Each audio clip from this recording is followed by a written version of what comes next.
আগামী সোমবার ইসলাম ধর্মাবলম্বীদের পবিত্র উৎসব ঈদ-উজ-জোহা। ঈদ-উজ-জোহা মানে বকরির ঈদ। এটাকে কোরবানির ঈদ বলা হয়। বিশেষ করে গবাদি পশু কোরবান দিয়ে তার মাংস গরিবদের মধ্যে বিতরণ করা। এই ঈদ উপলক্ষে সারা রাজ্যের বিভিন্ন স্থানে চলছে গবাদি পশুর বিশেষ হাট। আজ দুটি হাট বসে, একটি সোনামুড়া বক্সনগর মিনি স্টেডিয়ামে, অন্যটি উদয়পুরের জামজুড়িতে। দুটি হাটে ভালো বিক্রি হয় বলে জানা যায়।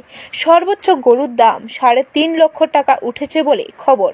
রয়েছে বিভিন্ন খাসি, এক একটির মূল্য ৬০ থেকে ৭০ হাজার টাকা হবে। বিধায়ক তোফাজ্জল হোসেন বক্সনগর মিনি স্টেডিয়াম হাটে উপস্থিত ছিলেন। ক্রেতা বিক্রেতা সকলের সাথে ঈদের বিনিময়ে শুভেচ্ছা জানান। সব মিলিয়ে ভালো বিক্রি হয়েছে দুটি হাটে জানা যায়। শুক্রবার এবং শনিবারেও সোনামুড়ায় রয়েছে আরও দুটি গবাদি পশুর বিক্রির হাট। প্রথম দেখলাম বক্সনগরে এত বড়, এত গরু, এত পশু আজকে এই বাজারে উঠেছে, এত মানুষের সমাগম আমার জীবনে প্রথম দেখলাম।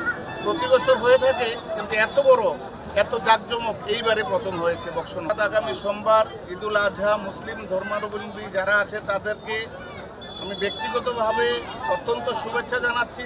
ব্যুরো রিপোর্ট, খবর ত্রিপুরা।